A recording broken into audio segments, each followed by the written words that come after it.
Hey friends, it's me, Gabriel, coming to you with that evening spy. I said I would do it. Here we are. So, the the Amnesiac son. So I want to start this up. I want to tell you a tale, a parable, as it were. The son and a father,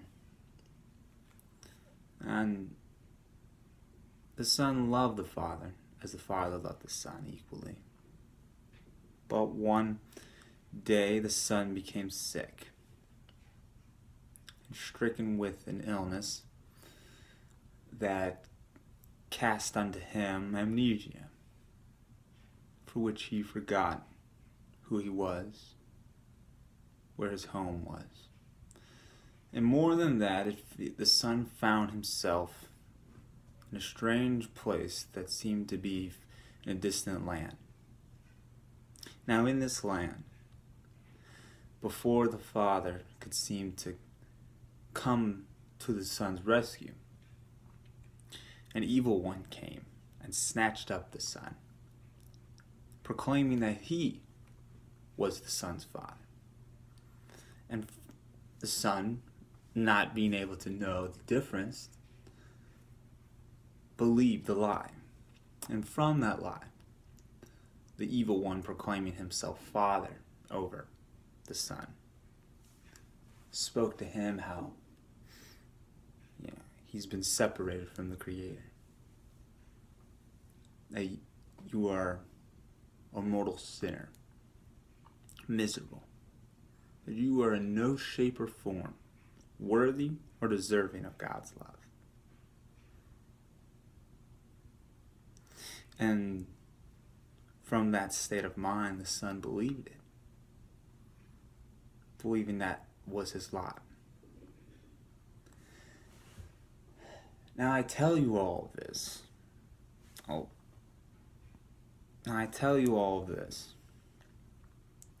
To illustrate, in a lot of ways, our relationship with God. We are the son, a part of the sonship.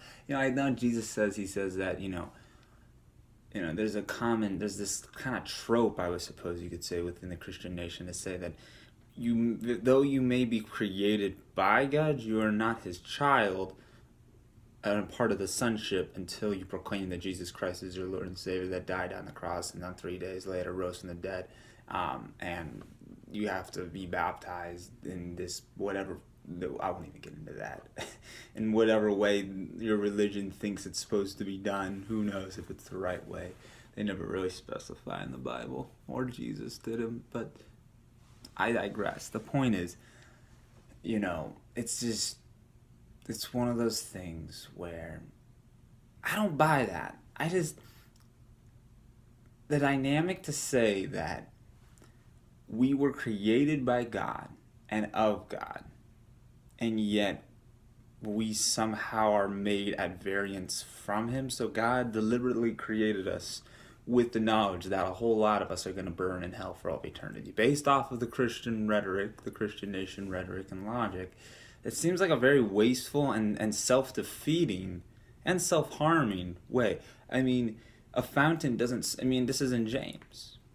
James talks about, a fountain doesn't spout out clean and toxic water. So if we are come from God, then what is this thing that somehow could oppose the allness of God? And I know the whole Adam and Eve thing, but come on, people. The fact that it says that when they entered into this world, there was others out there. How did God just magically make them appear? I've come to realize that the Adam and Eve story is more allegorical. And I understand it's mentioned in the New Testament, to be sure. But I think it's still reflecting the Adam dream. The dream. It's never stated that Adam woke from the dream. And in many ways we are living in a dream world. One that's completely upside down and the opposite to God's world. There's sin, sickness, and death. 3 things that in no way, shape, or form could possibly be in God's kingdom. And plenty of people have come up with different reasonings and explanations. But The thing of it all is that it's like if God has created you whole, perfect, and innocent, and that is who He is, then that is what you are. There is nothing in this world that can separate you from the love of God. That supposed being adopted into God's family, if we hearken back to the parable that I just gave you, did the son, by having amnesia, no longer become the son of the father? He may have forgotten who he is, and there may have been some deceiver to come to spread lies about who we are. But does that change reality? Because belief does not dictate, does not equal reality. Okay?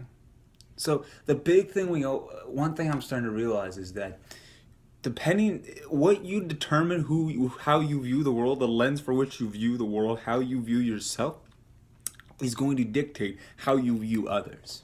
So if I view others as these terrible, horrible people, then in a way, I'm saying that's who I am. That's why it's like, here's the thing.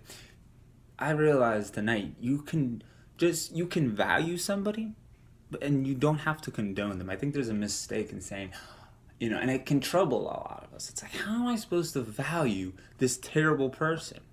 I understand it seems all well-meaning, value the people, held a lot of value in them, but then it's like I can't condone these acts that they're doing. They're acting in a foolish or wicked manner. It's not asking that you value that. You're valuing the truth of who they are. You're respecting the sonship for which they're about in each and every one of us. You see, I'm starting to realize it's about how you view yourself and that self-love, recognizing that all that life and intelligence are purely spiritual. It's coming from Mary Baker Eddy.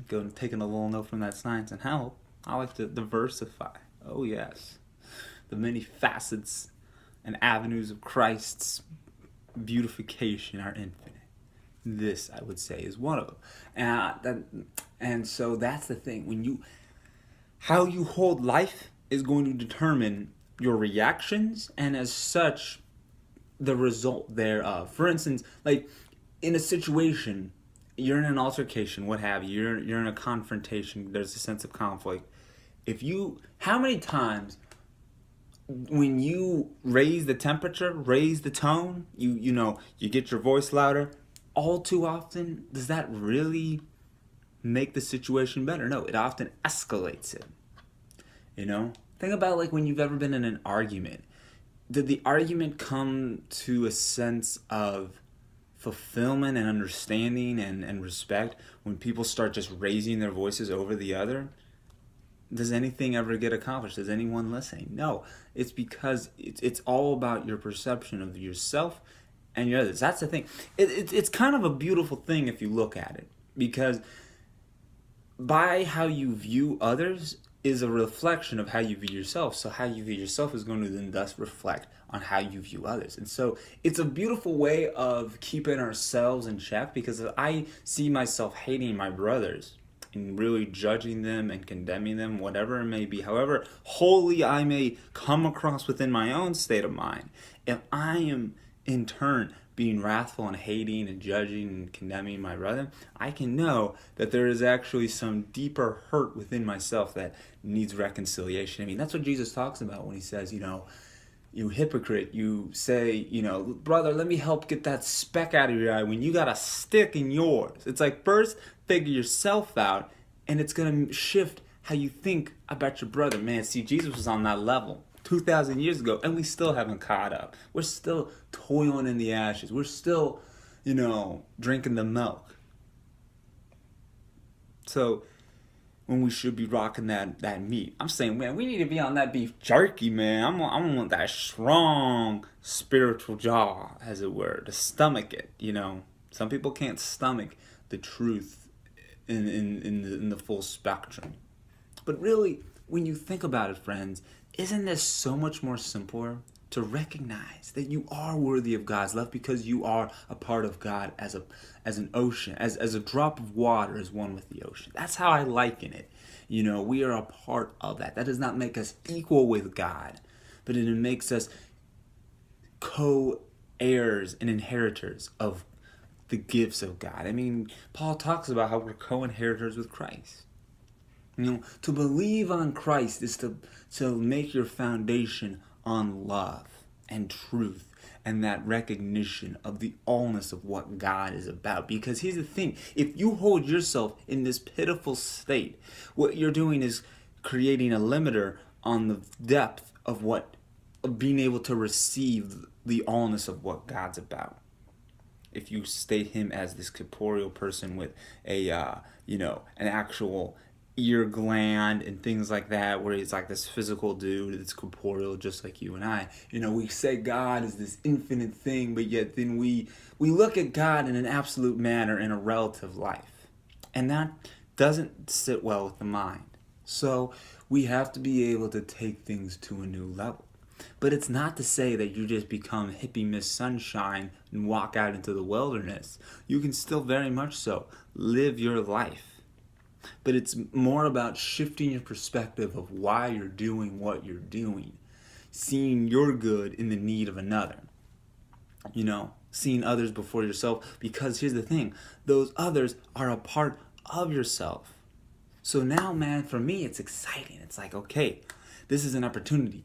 I get to wake up knowing that I am a reflection of God, an expression of Him, to be able to improve upon that which He has given unto me. Not to say that you can make perfection more perfect, but we can help bring it into awareness as we continue about our day.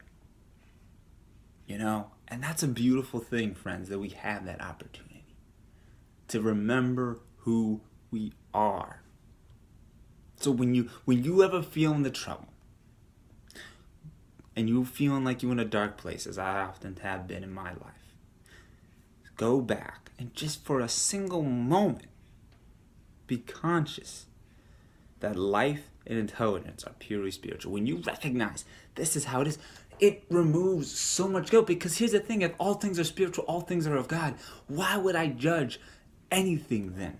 Because I recognize that allness of God, because that is who I am. We don't look at it as this, dogmatic kind of I'm above you elitist type thing. It's that fullness of what you're about, and you want to embrace it and you want to express it. It's just in a state of expression, and it's that demonstration unto one another. That's how we come into that remembrance of who we are. And that's cool, baby. And it doesn't require you to make long audible prayers or things like that. It's very much so in the still small voice within yourself, a silencing, a relinquishing of all these supposed needs that you have. Because that's the thing, if it's all spiritual, baby, and it's all of God and you're a part of that, and you are worthy of that, then you can know that God has all your needs planned out. He's got all of it taken care of. And you can trust and cast that out, cast that unto Him. And you can know that He'll take care of you. That's a beautiful thing, friends. So, we're going to end it there. Been going for a minute. I hope this has helped. I hope this has helped you see just how important and special you are. Heaven could not be complete without you. Don't think you're expendable to God's plan. God does not have accidents in His plan. To say that you're expendable would mean that God made you with just kind of a, indifferent mentality. That's not the God I know. That's not the God I love. And surely I do not believe that as the God that so many Christians proclaim to love either. But it's time we try to make those steps towards truth and elevating our thought to a higher degree. And I don't think it takes away from the love. If anything, to me, it gives me a full love, because now I can cast away a lot of that pain in me, and I can then see that truth in my brother, that love, that Christ in all.